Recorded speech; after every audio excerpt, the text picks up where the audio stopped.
In Philadelphia, the sound you hear is the Eagles flapping their wings toward the playoffs. The biggest noise is made by linebacker Bill Bergey. Follow him and eventually you find the ball.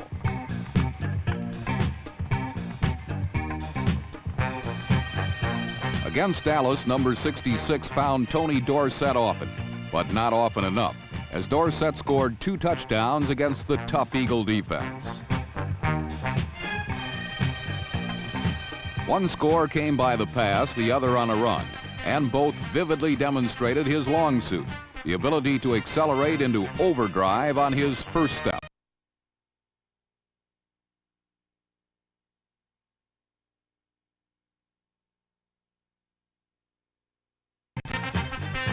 While the Cowboy offense has averaged over 30 points in their last 5 games, the Doomsday defense has been quite simply savage. Their mighty right side is manned by Super Bowl MVPs Harvey Martin, number 79, and Randy White, number 54. White accumulated 4 sacks as the Dallas Rush pancaked Eagle quarterback Ron Jaworski 8 times.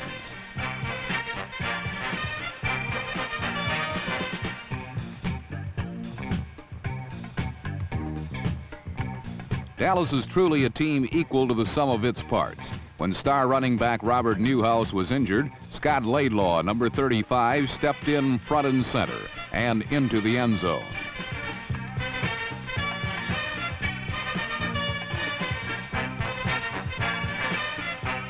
Dallas crushed Philadelphia 31-13, but incredibly the corpse still breathed as the Eagles' playoff hopes remained quite alive.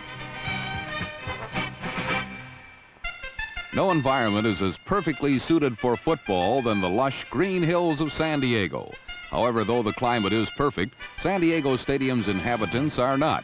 For nearly a decade, the Chargers have been looking for a man to give them direction, someone who could instill a winning tradition.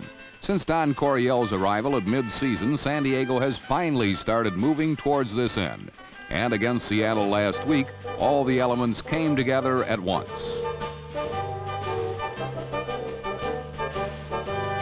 The defense sacked Jim Zorn 6 times and gave up only 10 points, while San Diego's offense systematically broke down Seattle's corners and scored on the big play.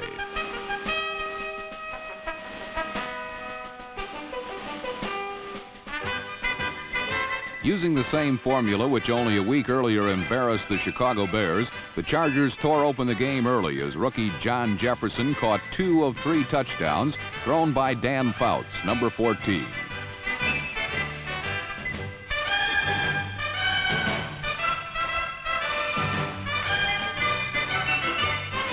A final strike to speedster Larry Burton climaxed a 37-10 victory and was right in keeping with San Diego's late-season revival under Don Coryell. It makes one wonder how far the Lightning Bolts might have gone in 1978 with Coryell in control all the way. Yet there is consolation for San Diego fans in the fact that the Chargers are sure to be heard from next season in a big, big way. Both the Miami Dolphins and the Oakland Raiders contested their right to a wild card berth in the playoffs. The game was a familiar, sad rerun of recent failures for quarterback Kenny Stabler. About the only time that the Snake did not view the game from flat on his back resulted in a bit of deja vu as Stabler, for old time's sake, connected at the post with Fred Biletnikoff.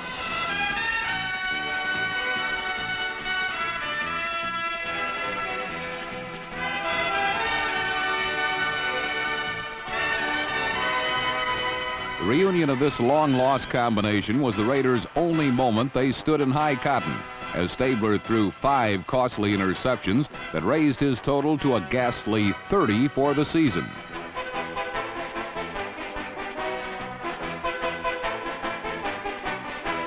The Dolphins played the role of eager opportunists.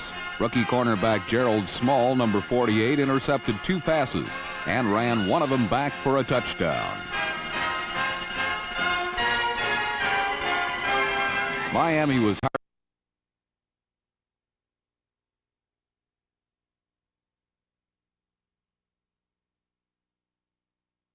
the Raiders from the playoffs and vaulted Miami back into them for the first time in 3 seasons.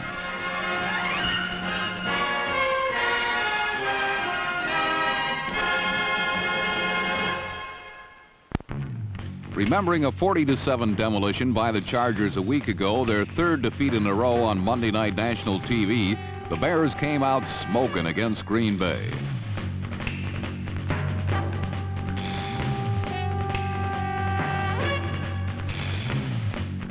Number 82, Alan Page, wasn't the only steamed-up Bear, as the Chicago defense played inspired ball and shut out Bart Starr's Packers. The Bears relied on number 34, Walter Payton, a dependable source for their offensive might.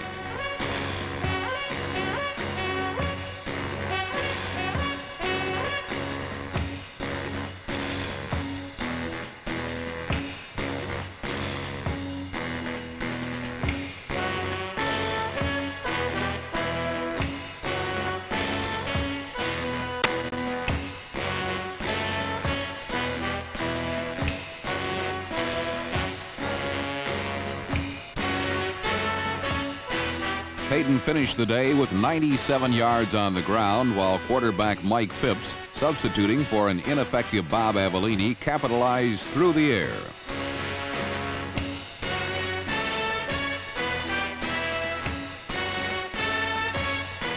This 35-yarder to number 89 James Scott capped a 14-0 Bear victory, their second shutout over the Pack in the last 2 years. Meanwhile, back east in New Jersey, another shutout transpired as the Giants made the best of numerous blunders by the injury-riddled Cardinals.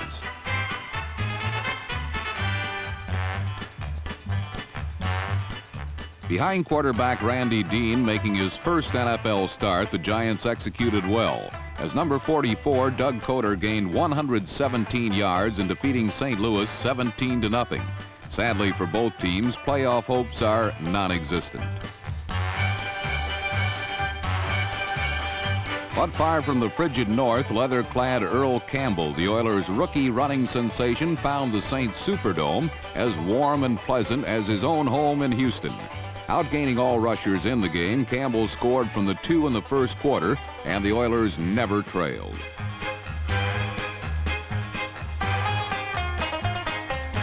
But the deadly blow to the Saints occurred when a screen pass from number 7 Dan Pastorini to Olympic sprinter Robert Woods, number 42, went for an 80-yard touchdown.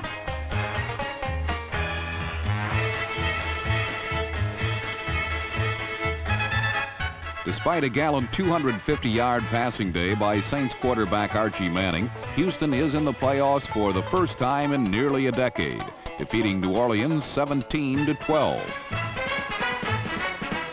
It was only a year ago that Denver captured its first playoff berth, and against the Chiefs, Red Miller's men clinched their second consecutive AFC Western Division crown.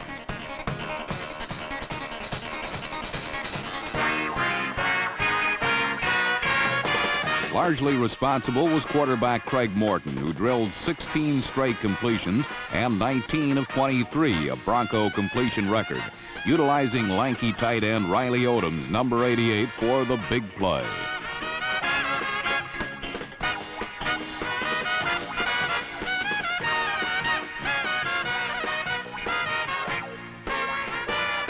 Fortunately for Denver, Odom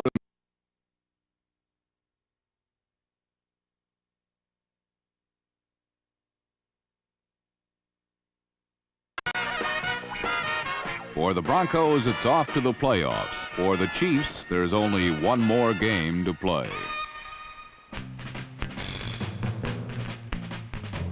Likewise, the Colts' playoff chances had disappeared long ago.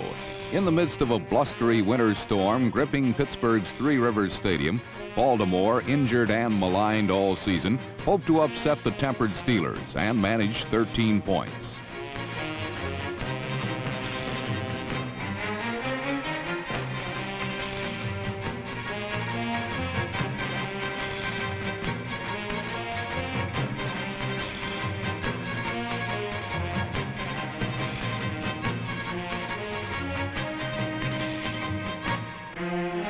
But for Pittsburgh quarterback Terry Bradshaw, even the violence of the December snow couldn't dampen his hot hand as he rifled passes as if he was in a Miami preseason game.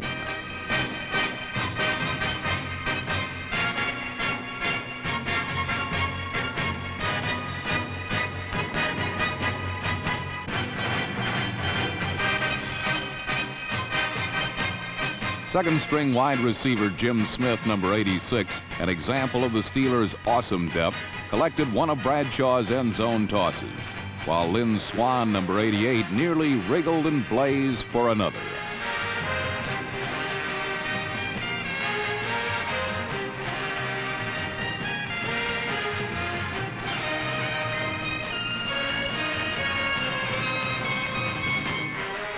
Bradshaw completed his 25th touchdown pass, tops in the AFC, to number 82, John Stallworth.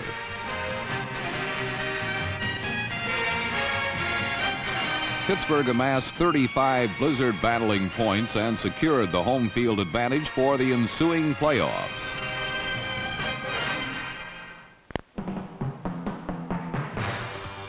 15 hard New England winners have passed since the football Patriots last won a division championship.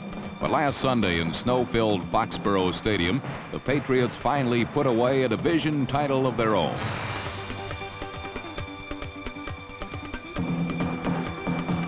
The New England defense allowed 24 points to the Buffalo Bills, but made the big play when they needed it most.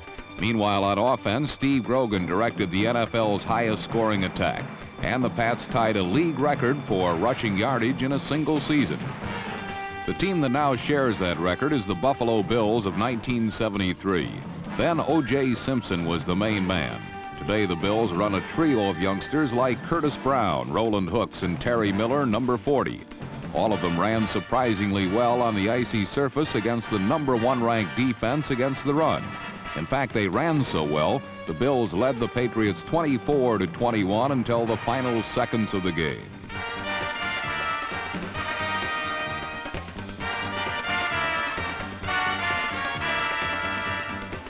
The outcome hinged on some debatable strategy by Buffalo. Ahead by 3, Chuck Knox had punter Rusty Jackson purposely take a safety rather than risk a punt from his own end zone.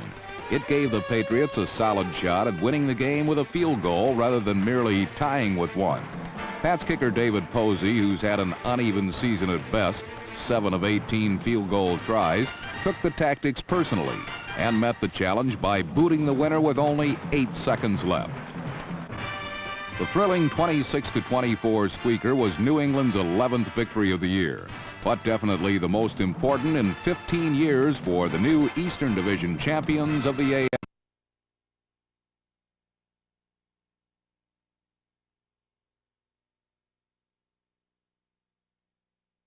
The New York Jets with a 519-yard offensive blitz that saw them take a 17-point lead into the fourth quarter.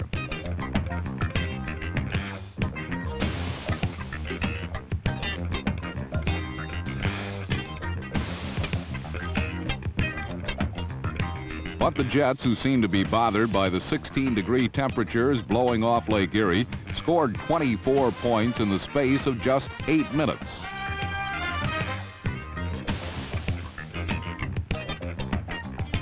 With the score tied, New York's biggest and strangest play came on a kickoff when the leading returner in the NFL, rookie Keith Wright, number 89, bobbled the ball directly into the hands of a Jet.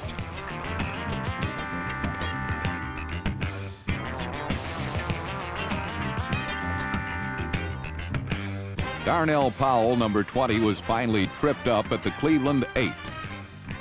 The crucial turnover led to the Jets' tie-breaking 34th point, and ahead by 7 with just 1:16 to go, New York's playoff picture looked bright. But Brian Sipe brought the Browns right back.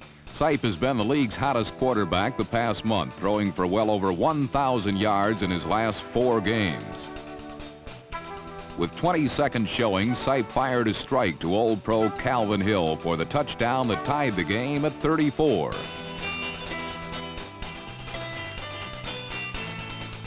For Hill, it was his 7th TD since joining Cleveland in mid-season. In sudden death, Cleveland won the toss, and the name of the game became Greg Pruitt. It was Pruitt on a rare kick return for 31 yards, then Pruitt sweeping left for 13, and Pruitt sweeping right for 26. On the day, little number 34 personally accounted for 238 yards of offense and put the ball in field goal range. On second down, Cleveland put the Jets out of their misery when dependable Don Cockroft kicked a 22-yard field goal to win the game. The 37-34 Donnybrook ended the Jets' playoff dreams and gave Cleveland its 8th triumph of 1978 and renewed hopes for the future.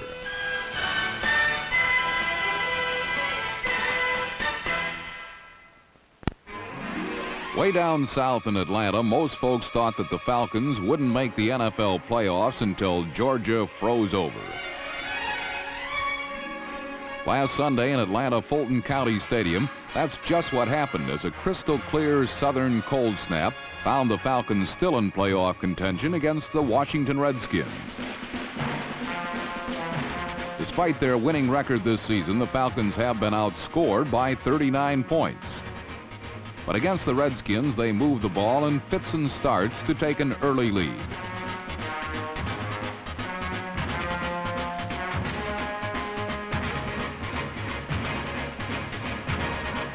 Meanwhile, Washington quarterback Joe Theismann was having problems with a defense that Georgians call the grit splits. Atlanta sends a linebacker on nearly every play. They come from all angles with a variety of tackling styles. Theismann's passing game fell flat, so Redskin punter Mike Bragg took over.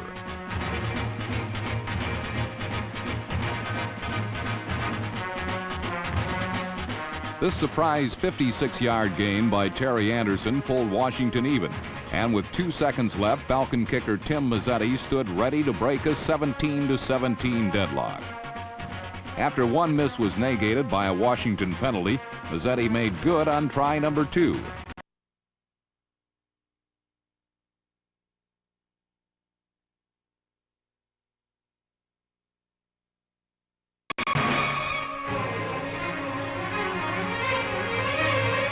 After it was all over, Washington faced elimination from the playoffs for only the 3rd time in 8 seasons, while the giddy Falcons celebrated on the threshold of their first postseason appearance in history.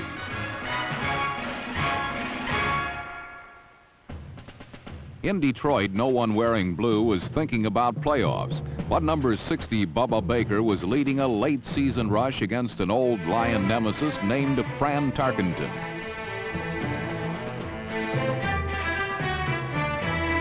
The Minnesota Vikings had beaten the Lions 19 times in the last 21 tries, but Baker and his buddies have gained notoriety around the NFL as the Silver Rush, and they have piled up some pretty impressive numbers.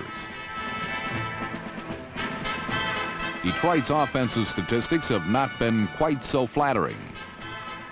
1 week earlier, number 16 Gary Danielson had thrown 5 interceptions against the St. Louis Cardinals.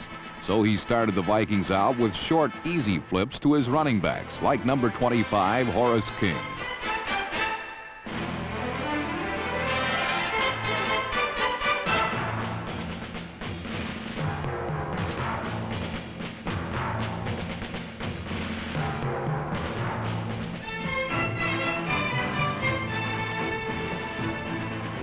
King's 34-yard spectacular gave Danielson the confidence to open up and go right after Minnesota's deep zones. Speedster Leonard Thompson, number 39, gathered in 3 perfect scores as Danielson rode his hot hand to the most dramatic comeback of the 1978 season. From 5 interceptions to 5 touchdown passes, the most in Detroit Lion history.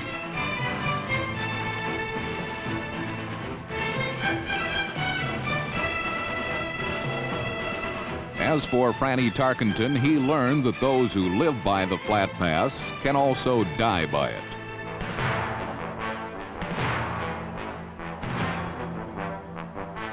Rookie cornerback Luther Bradley finished off the Vikings with a 76-yard interception return to close out a whopping 45-14 Lion victory. the highest Detroit point total since 1967, and the most ever against Minnesota. This wasn't the NFL playoffs, but after a 1-6 start, the Lions are 6-9, and for Coach Monty Clark and his men, it feels almost as good.